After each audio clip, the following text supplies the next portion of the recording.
Hey, everybody, welcome to Love and Reload, the voice of the relocation industry. I am your host, Ben Cross, and I'm so blessed and honored to be here with my friend, my colleague, and the person whom I regard to be the best recruiter in the global mobility industry.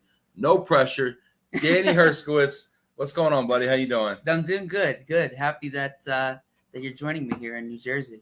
I'm joining you, he says. Okay, interesting way to start the show. This is now Danny's show, and I am joining Danny today. No, but we're live in New Jersey, the Garden State, aka Dirty Jersey, aka Brick City, aka the best bagels in the tri-state area. That's right. Hot bagels. There we go. We're having fun here. We got a view. Is that the Parkway? What is that road out there? Route 4. Route 4, right here off Route 4 over here at the Hyatt Place. Come stop by and see us. If you're out there, I want to know where in the heck you are. If you're at a hotel, give it a shout out. Put some room numbers in the comments here. No, just kidding. Let us know how everything is going out there. We got Sarah checking in. Look at this. Hello, everyone from NYC. Look at this. We got Lindsay in the house. Hi, what's up? Get in the comments. Let me know who you are, where you are, what you are up to. Today, we are talking about talent. We're talking about recruitment. If you want a job, we're going to tell you how to get a job. If you got jobs to hire people for, we're going to tell you what to do, what not to do.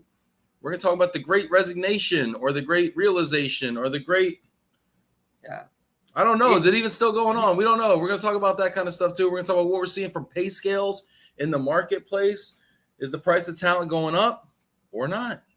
Very interesting. I want to know what questions you have about the job market out there. If you are looking for a job, let us know. If you are hiring people, give yourself a shout out. Give your company a shout out. Let me know. We got Henri Doucessois. Hello from France. Hi, Ben. Hi, Danny. Hi, Henri. Henri, are you in Bordeaux still? It's been a long time, Henri. Mena from Egypt. Look at this. We've got so far. We got the U.S. We've got France. We've got Egypt. We've got Jana from Brazil. Hello from Rio to the best Jana. Co-workers and friends. Proud of you guys. Isn't Jana amazing? The best. I thought I was the best. No, Jana's the best. No, Jana's amazing. Love Jana. Johanna from Switzerland, Sweden. Long time no see. Johanna, are you in Switzerland now permanently? I want to talk to you. I have an opportunity for you. I don't know if I'm allowed to even say that, but I might have something. You're still looking. Doris, hello, everybody. What's up, Doris? Hey, hit that like button right now. Smash that button. Hit that applause button, too. Let's get it started here. Jamie, cheers from very sunny Mississippi. Jamie told me that the Save the Young Girls Foundation, the fundraiser we did for Sierra Leone, they actually made us clothing. Really? And they're sending it to Jamie, who's then going to send it to me. He's paying all the taxes on it. He's going to send it to me. Can't wait to see if they got my size in Sierra Leone. Jill O'Neill, hello from Phoenix. What's up, Jill? Hey, Jill. Hashtag Team Glomo in the house. That's what's up. Johanna, I am. Awesome. Ben, I moved to, you want to pronounce this? Lil? I don't know. Northern France. Last August. Fine. Interesting. Sandra Clary. Hi, Ben and Danny. And yes, Shauna is the. That's great. Let's hop into it. I want to hear your questions about the recruitment market right now. What are you seeing? What are you hearing? What are your fears? What are your hopes and dreams? Put it out there. Are you looking for an opportunity? Do you have questions about how to present yourself, about resumes, about, what kind of talent is hot? What kind of jobs are hot? I want to know how you feel in Lille. Put it in the comments. We will get to you all. Fantastic. First, I want to clarify something. So I've been in the recruitment business for a while, and I want to see we're talking about the job market. Throw that up there, super producer Tim. We got a rookie in the booth today. What's the job market like, Danny? How would you describe the current state of the job market right now? Is it job driven? Is it candidate driven? What are your thoughts? I think the word you used was hot and heavy. Hot and heavy. Did I say that? Yeah, I think so. All right. But it is. I mean, I would say right now it's candidate driven market. What does candidate driven mean to the?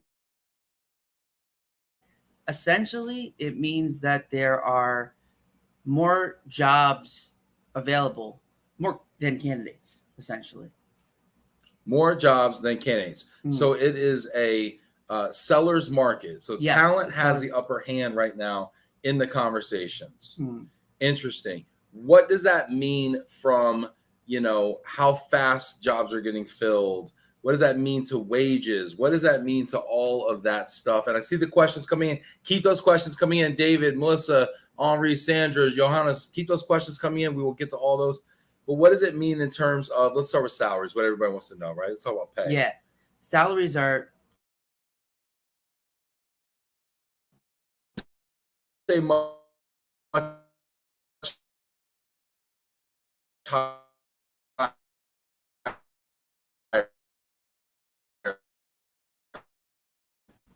5% increase. 5 to 10%. Increase. I would say 10% increase.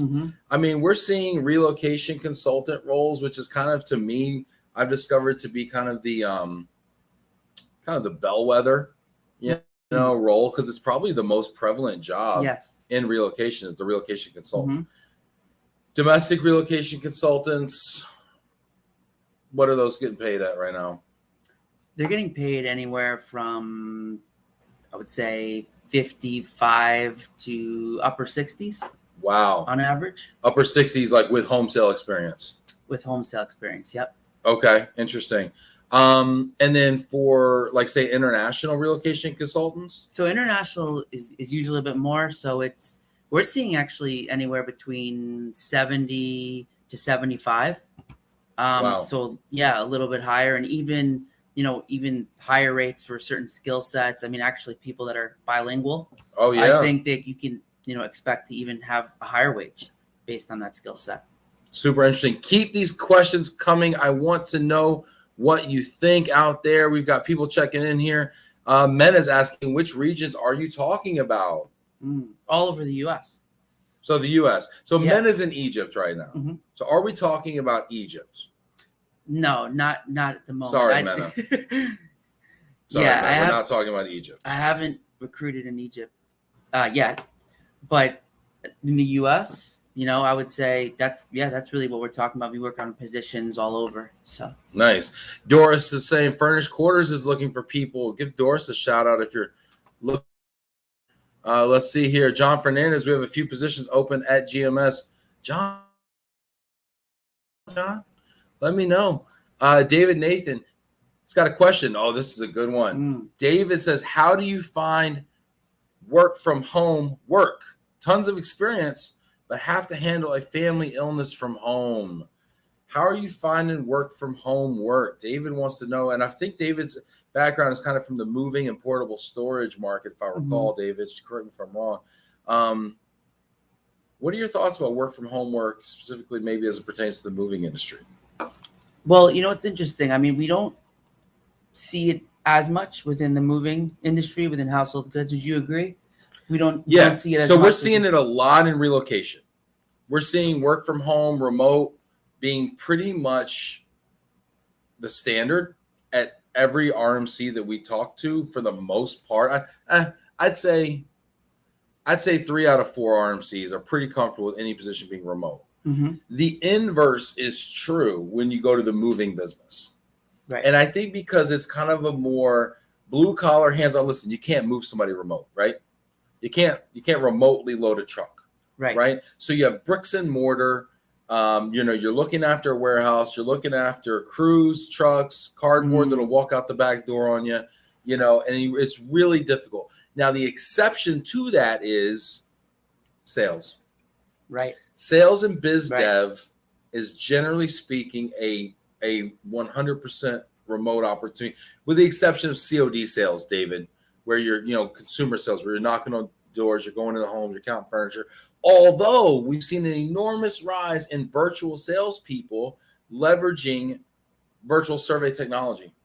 So we're seeing virtual salespeople for large moving companies where they're saying, you know what, instead of having 2 or 3 COD sales reps at each branch of said moving company, we're going to consolidate operations into Chicago, for instance. And we're going to service all the coordination and all the sales out of Chicago for these outlying branches. And those branches just become service centers and not actually like full scale sales and service centers. The biggest thing for me in terms of working from home within this industry is, I would say, 2 to 3 years ago, most of the relocation management companies that I worked with would not allow remote working. There was one that did, I think, 3 days a week in the office. But that's completely changed. Like you said, I would say pretty much all of the RMCs at the moment that we're partnering with are looking at candidates all over. Yeah, so Sarah's saying not crews, of course, but many coordinators in office can and do work from home. Sarah, 100%. During the pandemic, people were sent home in many cases. Some never went home. You'll hear people talk about this very proudly. Well, we never left the office, right? Okay, fine. Most people did, right? It's just how long did they stay gone, right? Now, in many cases, they're back. Now, what's interesting about this is, Sarah, there are a lot of people who are working remote right now in the moving business. However, they're more tenured usually. That's not the first company they started working in the industry with. They usually were recruited from another business, and it was a concession that was made. And what I'm seeing now, we actually just were talking to a moving agency owner recently, and she's saying even afterwards now, she's like really getting after me. No, we were talking to a moving agency owner, Sarah, and I hear you, but also hear me for saying, and he was like, people are going to have a rude awakening.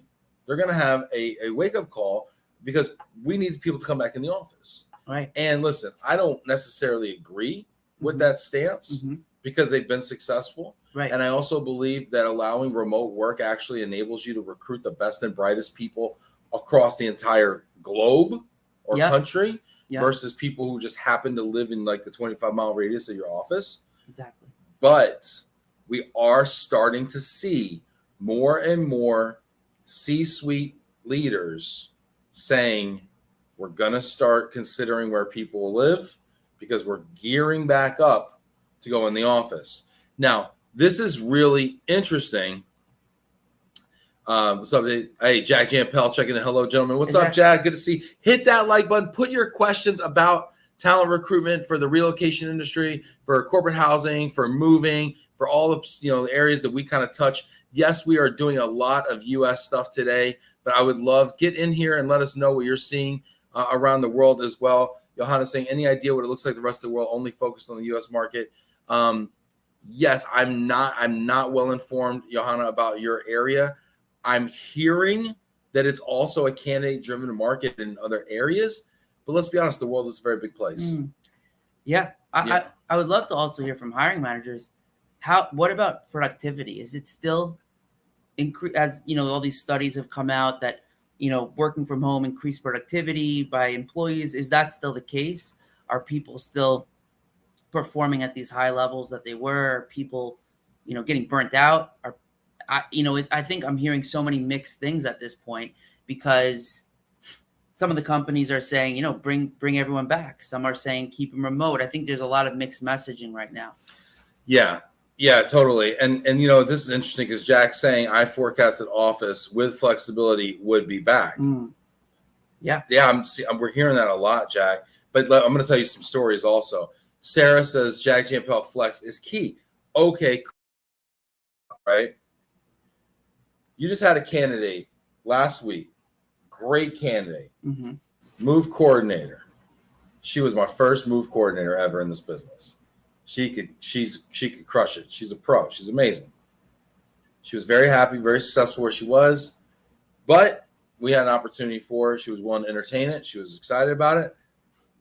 What was her big question? There was a deal breaker for her. It's the same thing. What's can I work from home basically? And I don't think even on a flexible schedule. It was hybrid. Yeah. Hybrid. Can I do hybrid? What was it? How many days in? How many days out? She was willing to do 3 days in the office, 2 days at home.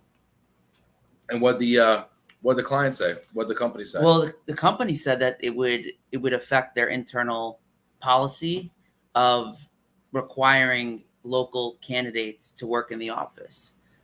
So, but that's so interesting because I also know that they have remote coordinators, right, who are very successful. Some of them best, and yet they were concerned about this precedent of having someone local, like kind of localish, but not in the office full time. So what happened with that candidate? They got offered a yeah. number that was more than they were making. Right. It was probably about, they were probably making 55 and they got offered 62. Mm-hmm. Exactly. $7,000 more than they were making before, about 15% increase. Mm-hmm. What'd they say? They said they weren't interested. I think a big reason was the remote working and not being able to do that. I had 2 candidates in the last 3 weeks that were making $45,000, $50,000 a year, mm-hmm. working in operations. Mm-hmm. I have an amazing sales job, paying about 60 to 70 grand base, plus another $24,000 to $40,000 in commission bonuses. Mm-hmm. I mean, literally $100,000 opportunity for a very niche skill set. Mm-hmm. Both these young men turned down this opportunity because they didn't want to move closer. They didn't want to either move to the area mm-hmm. or commute into the office. They wanted to be remote, and it just wasn't worth it to them. Mm-hmm. They literally probably would have doubled their salary in a year's time.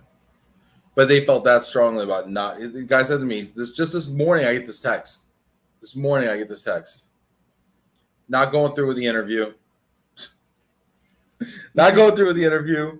I've been working from home for 2 years. I just can't see driving an hour in every day and an hour out. I'm like, I don't know what to say. It's a tough one. I think people's mindsets have changed. You know, we were talking about this before. Look at what Jackie says. Jackie's right here. I mean, she's saying it. Yeah. Couldn't pay me enough to go into an office every day anymore. Yeah. I mean, I hear you, Jackie. I mean, we're going to go into the city tonight. I mean, I'm happy to go in for dinner, but I would never go back to You the city. used to go into the city every single, just like my mom, just like my stepdad. They worked downtown on Wall Street. You worked in Manhattan from New Jersey. It's an hour and a half. No matter where you are in New York, it's an hour and a half into the city. Yeah. Right? Exactly. You're driving to the train station or taking a bus to the train station. You're taking a train into Grand Central. You're taking a subway to wherever you're going. You're walking a few blocks. Okay? If you live in Staten Island, you're taking a ferry. I mean, but that's basically the situation. It's an hour and a half. You spend an hour and a half going in, an hour and a half coming back. That's 3 hours a day.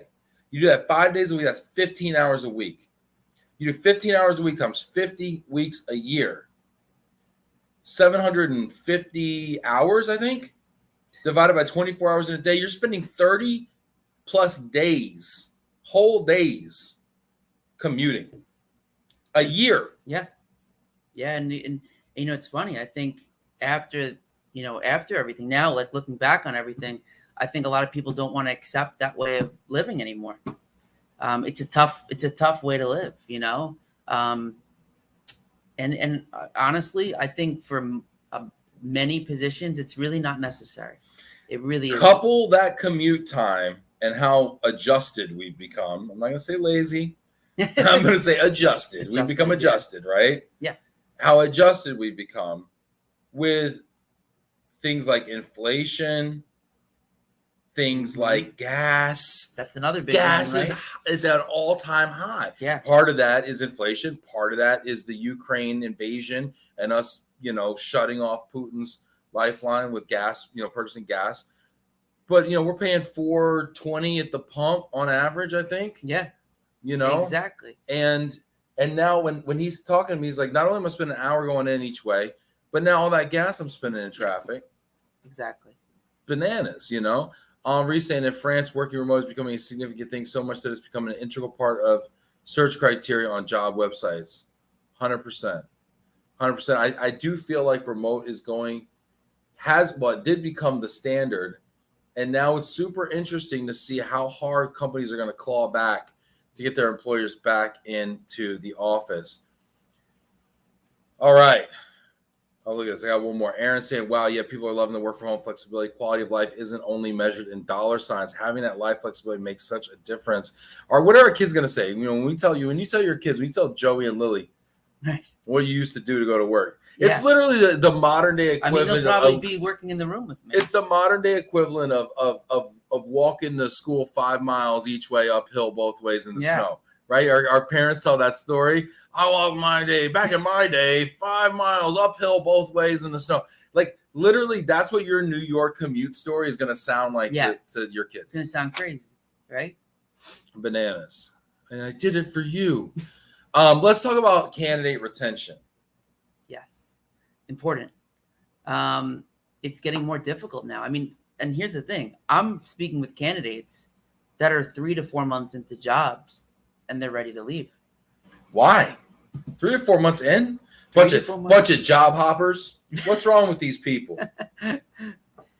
This is a good time to be looking. This is a good time to get an increase in pay. People are, I think, just evaluating things a lot more. They're not accepting things, I think, as much as they used to. And people understand that there's skill sets are in high demand now. Yeah, they are. We got questions. I want to hear your questions right now. We're talking about a lot of things right now. What are your questions about recruitment right now? Henri says, are recruiters in the U.S. more demanding now with candidates' prior experiences, or on the contrary, more lenient to attract more people to our industry? Oh, I have a thought about this. Good question. What do you think, Danny? Yeah, it depends on the company. Why does it depend on the company? I think it really comes down to a training program that a company has. Some of the companies that we work with have, really structured training programs. Yes. So it allows people coming from backgrounds, like for instance, some of the relocation consultant positions that we're working on, the companies are in fact would not like to hire industry professionals. Yep. They'd actually prefer to hire people with maybe backgrounds in hospitality, some type of customer service position, which translates really well into the relocation consultant role. And then we have some clients that don't have a structured training program, and they need someone with 5+ years experience, in either international or domestic. Yeah, it's really quite brilliant, right? So some clients out there are saving 33% annually on their people because they have excellent training programs. Yeah. So instead of hiring $65,000 home sale consultants, they're hiring like associate level people for $40,000 and training the heck out of them, giving them a longer runway. So they're not hiring them right before peak, but they're hiring them in the fall of the prior year. So when everybody's not hiring people, they're hiring people and they're bringing them on. They're giving them all this training, and then they keep them forever. And every year you keep them, you get the benefit of that lower baseline entry salary. Right. So even if you're getting 5% raises every year, that's a lot of room. You know what I'm saying? You got 10, 20 years before they catch up to where, and so, I mean, I think it's really smart, but unfortunately, when we look around the relocation industry, and unfortunately, it's even worse when you look at, moving, corporate housing, some of these even less sophisticated, maybe, industries and small that are dominated by small companies, right? Small businesses. The training programs are glaring issues. They're lacking, right? You still have a whole lot of people whose idea of training is to shadow people. Right. Say, hey, mosey on up to Susie. She's been doing it 20 years. She's great. Well, what you get with that is you get all Susie's bad habits too. Right. Exactly. Right. And you're only going to learn as much as Susie knows. Right. And so, and there's no quality assurance in that training process.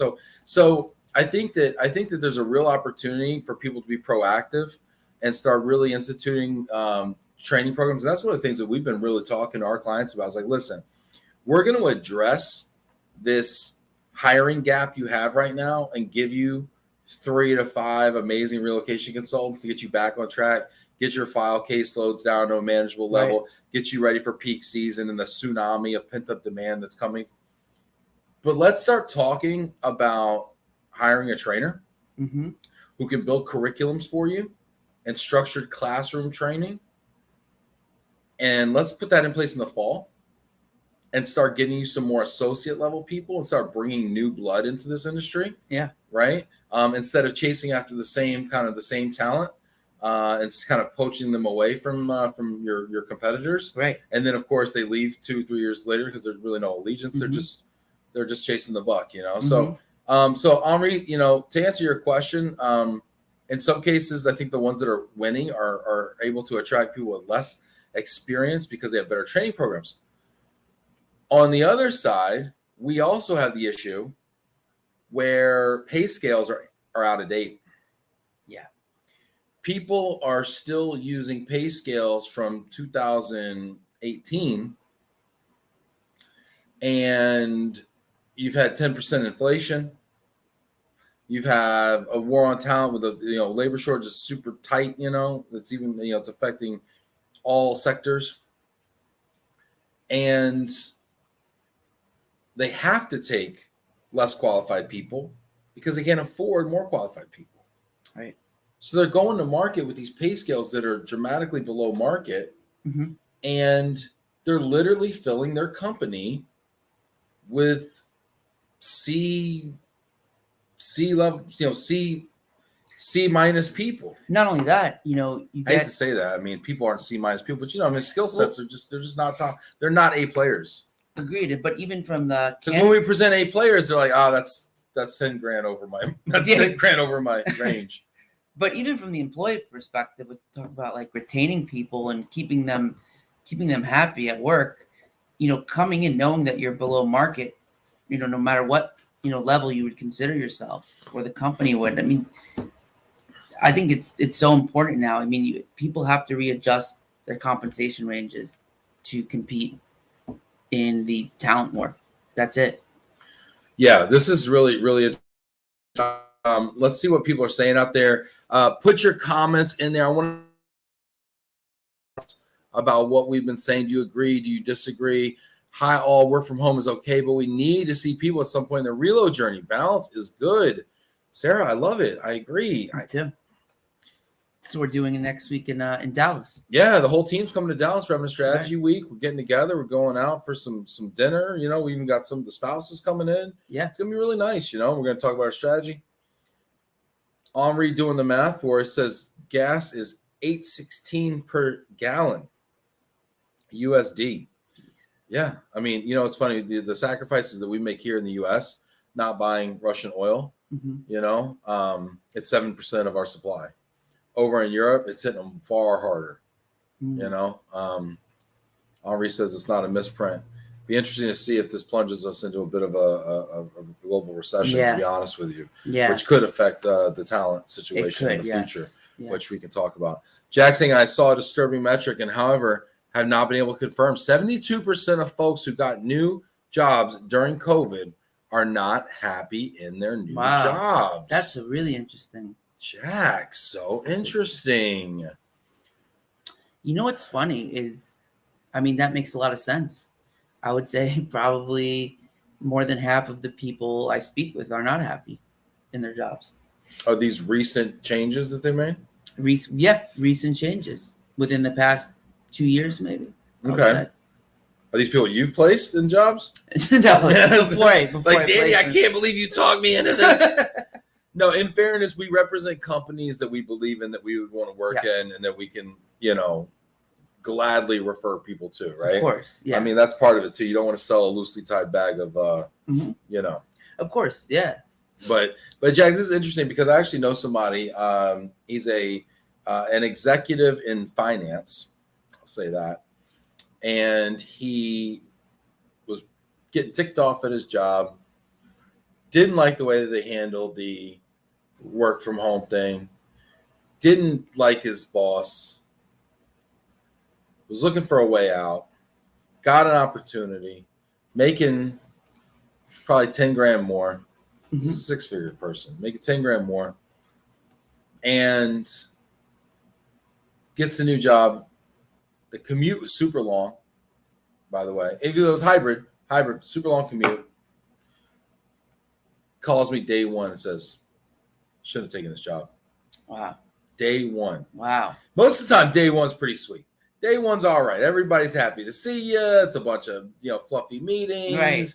Meet Connie, meet Susie, meet Jimmy. Right. Everybody loves you. Can't wait to have you on the team. Day one, he was like, I should not have taken this job. That was interesting to me. And I talked to another candidate today who we really wanted to get for our client. She took a job at another firm. I didn't tell her this, but I know for a fact she's not going to be happy at that firm. Well, because it's just not a it's not a, Well, here's it's the not a other quality thing too. shop. It's like, what are companies doing when employees start? What did I do when I started with you? You guys got me a book. You did little to nothing. I'm just kidding. I'm just kidding. No, Danny's been amazing. No, but yeah. I mean, what's your orientation like? When I started, I bagels and a book. Little things like that. That was huge for me on my first week. And shout out to Jana, because Jana makes those things happen. Yes. Because it is the way you start. The way you start off, your first impression, right? Old school stuff, right? Delighting people with these first impressions. You see it on LinkedIn, right? People post pictures of like, oh, I got this cool welcome basket. That stuff matters. And their companies are neglecting to do that. And it's hard to do it with work from home situation. Normally you show up to work in your cubicle and there's this whole like kit and caboodle of stuff, right? Right. Yeah, that's interesting. How are you delighting? I'd love to hear from people out there. How are you delighting new hires who start at your company? What are you doing to differentiate that post hire experience to create that winning employment brand? I would love to know if anybody out there seeing anything awesome. Melissa saying, well, I miss being in the office every day. Nothing beats the flexibility I have. We're working from home. Cool. Janet, I think we are more open. At least I'm in the moving industry. Many skills are transferable. Interesting. David Nathan's loving the info. Cool, man. Sandra, regarding retention, I think through all that has happened these past few years, there's less employee tolerance for toxic environments. Yes, and more awareness too, for sure. Exactly. Which had previously been seen as that's just how it is, or paying your dues, right? For many. Now perspectives are different, and we all know life is too short and work days too long to be treated that way. To the converse, there's a real loyalty to great work environments. Great point. I hope you're right about the loyalty factor, Sandra, to great work environments. This is cool here. Aaron saying face-to-face is important. We can't lose sight of that, even with flexibility. This has been a real concern. And I think that this is also contributing to the Great Resignation. Because people aren't present in the office. They feel less connected. Mm-hmm. They feel less like a little more isolated, accountable, maybe even to their boss and their coworkers, right? Like, who am I leaving? I've already left. Right. I don't have to look my boss in the eye. I'll just send them an email and say I'm out. That's it. You're right. So, I mean, is it easier to detach oneself from the organization? Yeah, you're in your comfort zone. Right. Super easy. Yeah, that's interesting.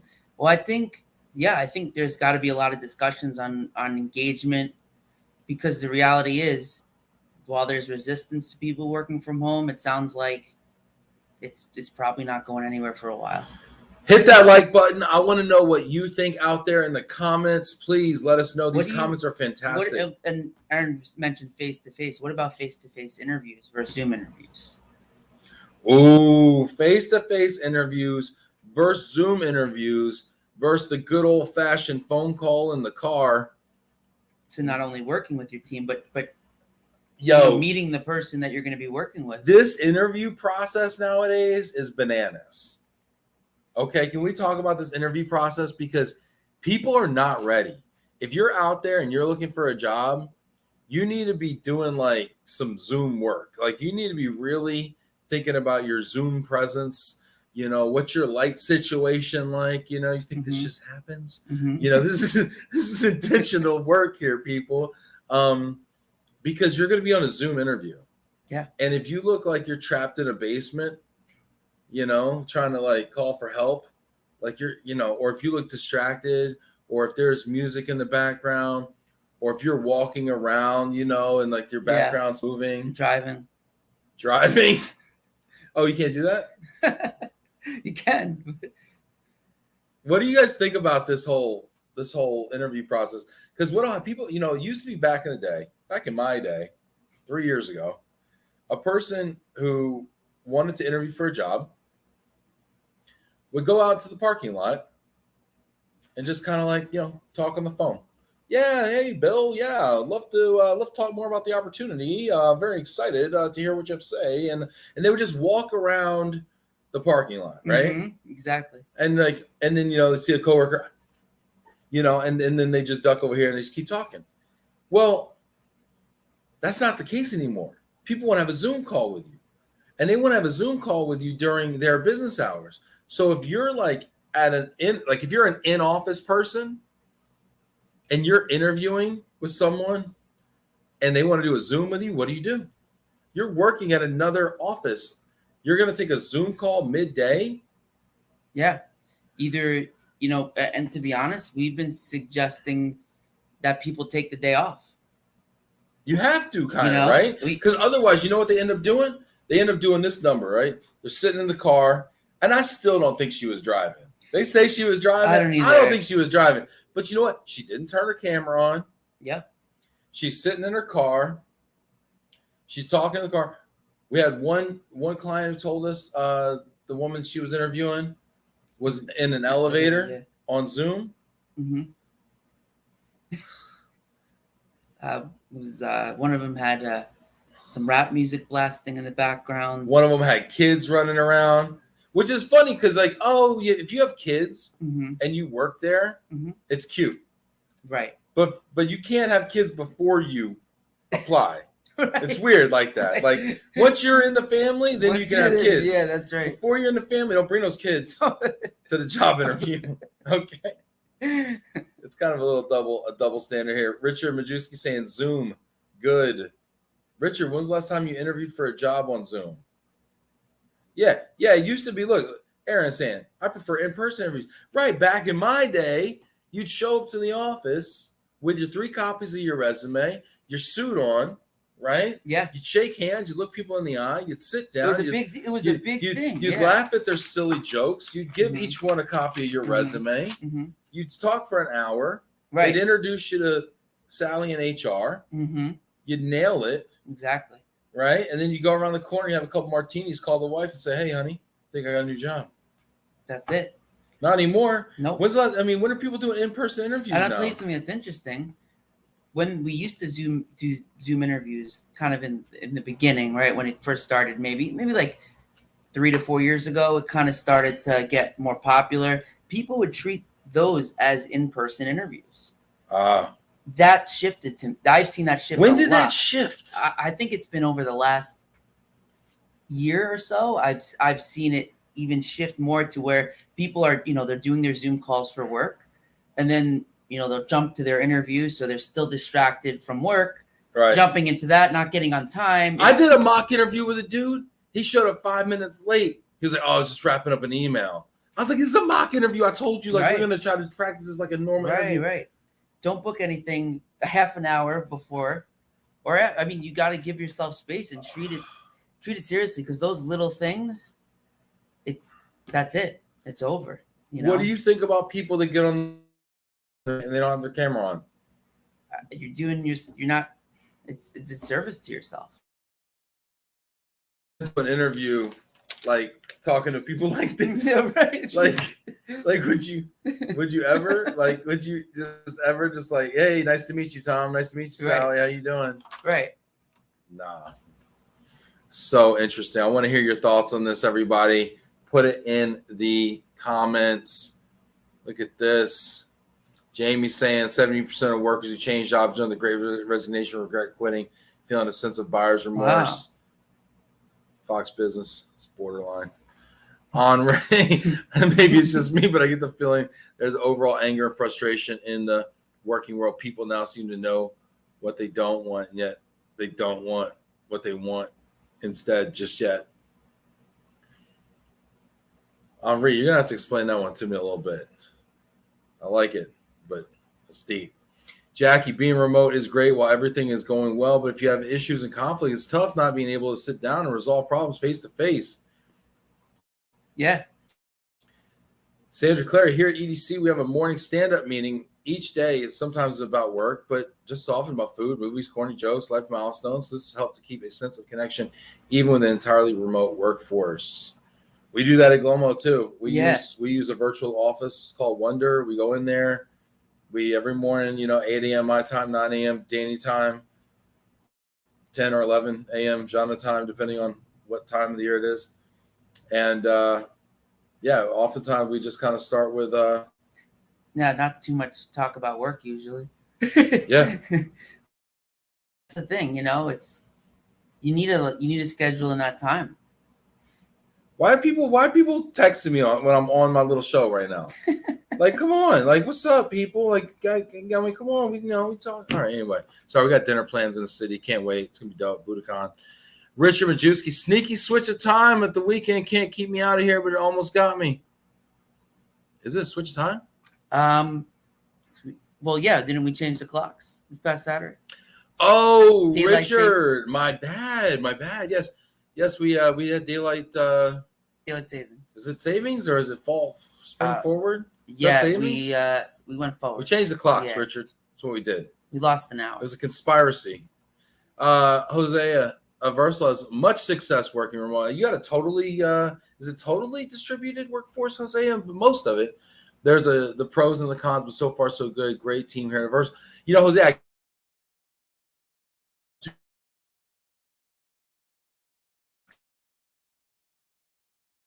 the best government account manager from over here, the best government coordinator over here, the best corporate coordinator over here, a few like newbies that you trained up really well. Like he kind of really did that thing where he selected people all over the country. And he really did he was super intentional though too. Right. Aaron saying she prefers in-persons. She's saying, let me add, it's not always possible, but at some point I think there needs to be an in-person encounter. Yeah. Jose, I had a couple of Zoom interviews. I was great. And the other one crashed and burned. Too many distractions and didn't want to turn on the camera. Yeah. What is that camera? So what did not turn on the camera? I know they shouldn't let you not turn it off. Janet Turner's pounding the pavement. Jamie loves Zoom. Only have to buy a new dress shirts. Yeah, I have a theory. I think everybody grew out of their dress clothes. And it's like 2 years is a long time. For me, at least. Yeah. People are just like, listen, I don't think I'm ever going to need pants again. Exactly. Yeah. And then a week before the conference, you got to get. Gosh, yeah. Try to squeeze in this. Oh, find out Joseph A. Bank went out of business. She's like, what? Janet Turner literally took the ferry to New York City and took the elevator off every floor and knock on the doors to ask if they're hiring. And that's how she got the job at DN. That's awesome. Just kidding. Ball of witness protection. Yeah, that's what it feels like. It feels like you're talking to the witness protection program. Jack, in my opinion, depending on where you are in your career aspirations, being seen in the office provides better advantage to advancement opportunities. Probably not intentionally, but it happens. Of course it happens. Yeah. Sandra, I'm old school. I think if you're being paid by your current job, you shouldn't be on company time interviewing for another. Also, if you're a prospective employer and pressuring someone to do that rather than being flexible with interview times, that says a lot about the company culture and the kind of person I like you're hiring. that. Sandra, I love that perspective. So now are you saying that they should say, don't worry, let's do an interview at 6:00. And now we got to get the team all together at 6:00 to interview somebody. Does that also, if I'm the interviewer, am I happy about this? Am I like, oh wow, such integrity? I applaud that. Right. I'm like, no, I'm over here trying to make mac and cheese. I'm not turning my camera on, right? Because my kids are going wild, right? Right. Super interesting. We don't know how to navigate. Exactly. Let's see here. Is there ever a guarantee you get?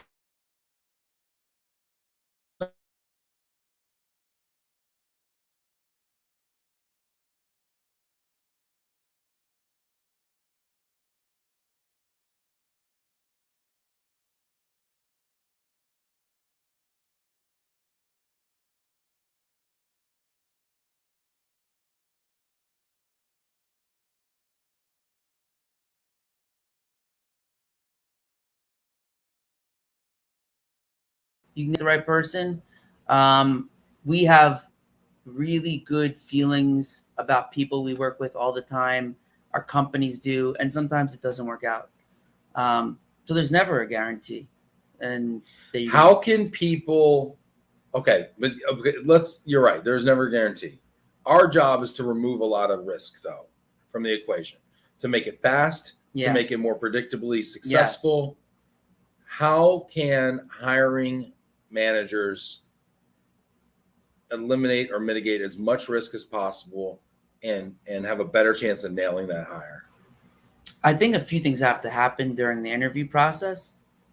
I think, first of all, I've seen companies are neglecting to sell their companies to candidates. They're assuming that the candidate should want to work for them. They're putting the onus on the candidate. Yeah. Tell me why you want to work at Acme Trucking Company. Candidates are not getting wooed. Right. I think like they used to. And this is just an observation. We There's hear no this. data. I've heard this, right? Because hiring managers come back, well, it didn't seem like they really wanted to be here. Well, did you sell why your company is better than the other 5 that they just interviewed or the job that they're currently working in and getting paid for? Yeah. The one that they have a 72% chance of missing when they leave. I mean, think about that. Right. Exactly. Super interesting. Yeah, that's interesting. I think the other one too, and this might be a shameless plug, but working with a professional recruiter sifts through a lot of the BS. I mean, yeah, our job is to qualify the company for the candidate and the candidate for the company. And you know what? Sometimes we've submitted candidates and they suck. They just they do some crazy stuff. They get hired and then they flake out, whatever. And then Danny knows. And I'm like, I'll be scrolling through our database and I'm like, oh, what about this person for the role? Like, no, had a bad experience with them 3 years ago. Try to put them in for this job. They did this, this, and this. Not touch them with a 10-foot pole. I'm like, good to know. Just avoided a grenade there. Good to know.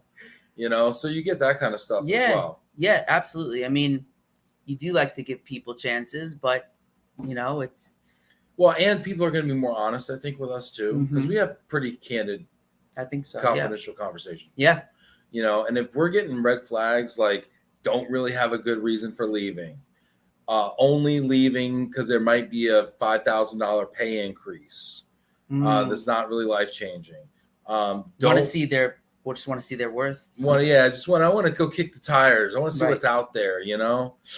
I don't know. No, I'm really hesitant. And I think that's okay, but I don't think someone that we could have a true partnership with. Great question, Richard. What's the very first flag you look for, Danny? What is a big red flag? It's going to sound ridiculous, but if there's no picture on LinkedIn, that's a red flag for me. That is, and that's the first red flag because we're going through LinkedIn. We're coming yes. People, so many people. I mean, that's the LinkedIn equivalent to not turning your Zoom camera. I think that for me is today the biggest one. The biggest one. Wow. Does it mean I won't work with that person or reach out? No. Sometimes just out of curiosity. But it already just changed. To see what they look like. Right. No, but that's a big one. Yeah. That's an unwillingness to engage. That's to me that's the first one because usually I'm looking at their resume and now really more so their LinkedIn profile. Richard wants to know. See, Richard, this is probably you boomers. How long is lunch hour? As long as you want to make it, Richard. It's 5:00 somewhere, buddy. I think the longer lunch you take, the more people will treat you like an executive. It's just a theory. It's unproven, but you start taking 3-hour lunches and getting away with it, people are going to get out of your way in the office. Okay. Let's see here. Rob saying join in late, but seems interesting. Cool. Valerie, Richard, it got me in Arizona. We don't change it. So I found it late. Yep. Look at that. Isn't that funny? Yes. Humans. Let's see what Meredith says. What's up, Meredith? Good to see you. I think Zoom interviews allow for individuals to be interviewed globally and opens up the talent pool versus an in-person interview. The interviewer is more relaxed and the person interviewing has to be more on the ball, or at least I would hope so. Yeah, totally, Meredith. 100%. Yeah. I think that what we're saying is people really need to practice their Zoom stuff. Now, salespeople on Zoom all the time. They're going to be all right. But like accounting people, not really customer facing, maybe. But the potential for Zoom, if people can, really get to that level of performing well in these, could be great because it speeds up an interview process. Like Meredith saying, it's allowing you to have access to people you wouldn't normally be able to. So there's a lot of benefits to it. Yeah, definitely. Sarah says we need a laugh button. I hope you're laughing with us, not at us. David, is 50 years old too old for a career change while still in your experience? Too old for career change while still in your experience. Help me understand what while still in your experience. Do you mean a career change but still in like the moving industry, or do you mean just totally outside, right, like you're going to go into big agriculture? Like, I don't know. Like, I mean, is that what you mean, David? Give me a little bit of clarification because I'd love to give you some questionable advice here. Richard says, what's the weirdest interview you have ever conducted, including names? What's the weirdest interview you've ever conducted, Richard says? One time had a person, for me, this is kind of a, I was actually in the city and I was prepping a candidate. So back then I used to actually, it was with Ernst & Young. The person had an interview there and I went in to meet the person before the interview. So I would, I would work. I was actually working here in New Jersey at the time, but I would take the train in to actually meet the person. To just do an interview. To do an interview. You're doing these now, like, for 5 minutes. So I met the person. All right. And he told me, he came in and he said, I don't have my dress shoes with me. And we had to go, and I said, so you need to get them. So we went, and we just went next door and bought dress shoes. But I just thought it was crazy. He just came with sneakers and a suit, a really nice suit. And really nice suit, but no dress shoes. No dress shoes. And and so he went and bought some dress shoes, like on the spot. On the spot. Did he get the job? He did not get the job. No. And now dress shoe coaching has been part of every pre-call you do, isn't it? It is. Isn't that funny though? Like the no dress shoes, that was just the tip of the iceberg. It's spread to the whole body now. Exactly. Now these people are just like track suits all day long. That's great. That's great. People are enjoying the discussion for real. David, please restate your question just so I can get it right for you, okay? Jamie Master, I think employers who create a clear pathway to growth and advancement are far more likely to retain employees. Health and wellness programs seem to be determining factors as well. Okay. Health and wellness. Health and wellness and growth and advancement is more important than salary in a lot of cases. It was for me always. Even though I'd always complain about my salary, looking back on it, it was the experience and the skills that I amassed that really you challenged, right? Yeah, for sure. Even like the really crappy people I worked with, like they taught me things just like through their poor management skills. And I learned a lot from that as well. David Nathan says, can someone 50 shift gears from working with clients to biz dev? Oh, I like this question. Utilizing experience to help a new company, from working with clients to biz dev. So working with clients, I would say, is like client services or account management. And now he wants to go into business development. Well, I'm going to take this one, Danny. Is that all right? Go ahead. Yeah. I see it more often the other way. I see people who were in biz dev say, you know what? I don't want to bang my head against this door anymore. Right. I'm going to just start managing accounts. Yeah. Still have the charisma. I still know what clients want. I'm just tired of like cold calling and being told that, I'm annoying people. Right. So I see it going the other way. That being said, what I would recommend, David, is you have niche experience. You have niche understanding and skills. Find out what those are and find out a way to apply those niche skills to maybe a traditional business to create maximum value for yourself. So what does that mean? And I'm just going to talk like hypothetically for you or whatever. I'm just going to assume some stuff and just put a story together that may or may not be on point with you, right? But like, let's say you're a portable moving and storage containerized guru, right? And you've been in that space for a long time. Going to find a moving company, a traditional van line, who wants to really get into containerized, portable moving and storage containers business, but needs a kind of a gray beard kind of, person to go in and really teach them how to stand it up and tell them how to avoid the problems and pitfalls and all that kind of stuff. You go in there and you have massive amounts of value because you come from a world that they have know nothing about. And so you go in as a senior level consultant or whatever, right? And you're super valuable there. So I think that's an opportunity. You could also go to that same company and say, I've sold containerized moving and storage to large clients. I want to sell it for you, understanding you have a bigger footprint. You can offer more than that. That could be an inroads, but then you can offer all these accessorial or auxiliary types of services. I see that being an opportunity. David, it's hard to go from client services into account executive. It's a tough game, very well compensated, but I think it's possible if you know what your niche skill sets are and how they make some of the traditional established high paying companies massively more valuable. I hope that was helpful. Janet saying, I say yes to David. That was a much shorter answer, Janet. I probably should have went with that.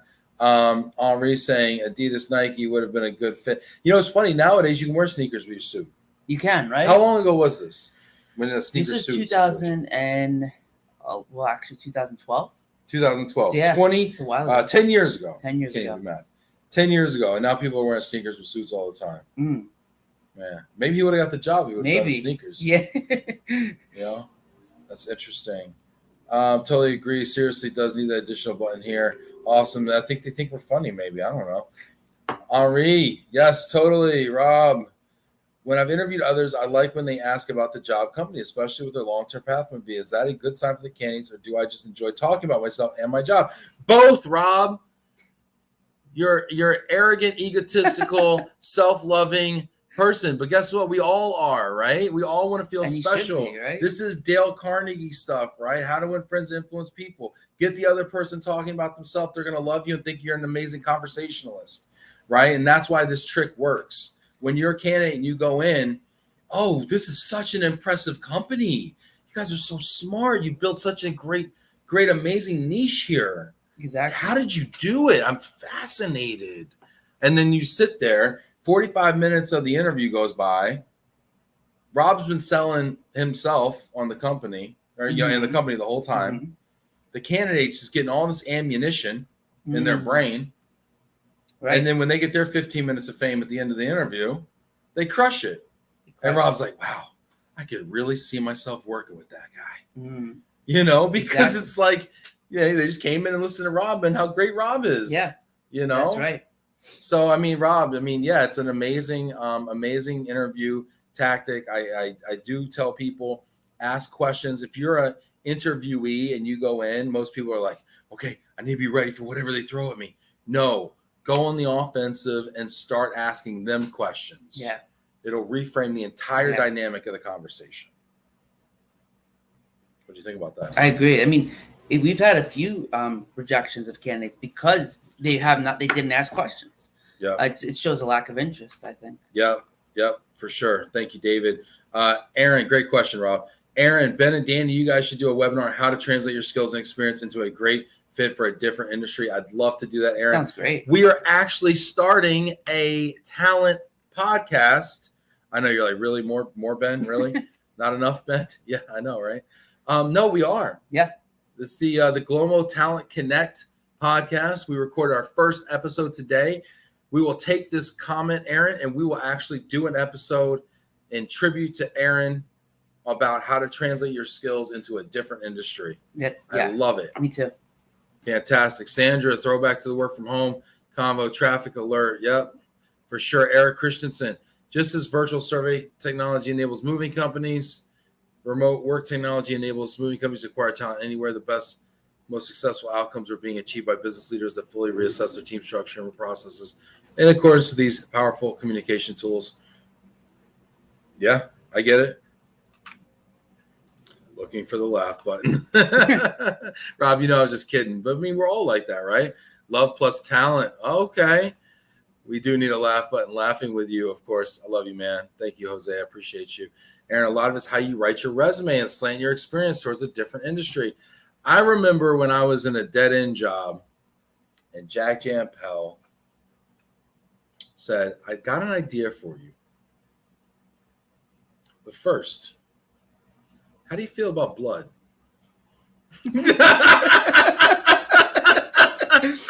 I said, Jack, I'm desperate. And he said, well, have you ever thought about Stryker? You know, we do medical devices. Right, It's right. good career path, you know. Sometimes you're in the operating room, you know, as you're selling these hips, you're in the operating room with the hip. And I'm like, that seems like a very opportune time to sell somebody a hip. Right. You know, they're already cut open on the operating table, bleeding out. And you're like, you want this one or this one? You know, it's like triple the price. And then he says, no, they teach the surgeon how to put the hip in. They got to be there. And I said, seems like a really terrible time to do a training. You know what I mean? But it works, right? And the margins, I'm sure, are phenomenal. Right. So, Jack, I love you so much, and thank you for looking out for me in my darkest days. I love you so much. I just love that story because it wasn't a funny story. You really helped me out, but I'm just thinking how absurd this scenario is, you know. But hey, what better time to sell somebody a hip? Oh gosh, Rob, Jose, good idea. Made 2 smiley faces. Yeah, appreciate y'all. This was a lot of fun. I want y'all to please look out for our Talent Connect podcast, Glomo Talent Connect. It's going to be Danny and I co-hosting it. It's going to be audio only. It's going to be on Apple Podcasts. It's going to be on Spotify, Stitcher, Podbean, all that jazz. You can listen to it while you're walking the dog or while you're driving or whatever. It's going to be all about, you know, from a candidate perspective, how to make yourself the most viable candidate, how to utilize recruiters to get the best representation, the highest salaries. If you're a hiring manager, it's about how to find top talent. You know, what are you going to need to do to attract them? What are you going to need to do to close the deal? How to structure offers. I mean, all that stuff. And it's all going to be, of course, within the backdrop of global mobility, relocation, moving, corporate housing, RMC fields, immigration, tax, the whole, you know, our ecosystem, right? So I look forward to that. Aaron gave us a great topic. If you have any other great topics for us, let us know. Appreciate that. Put it in the comments if you will. This has been so much fun. Hit that like button. Put those smiley faces in. This has been a lot of fun. Danny, you want to leave us maybe with just a closing thought for everybody? Yeah. When you're doing a Zoom call, I mean, turn the camera on. That's the most important thing, I think.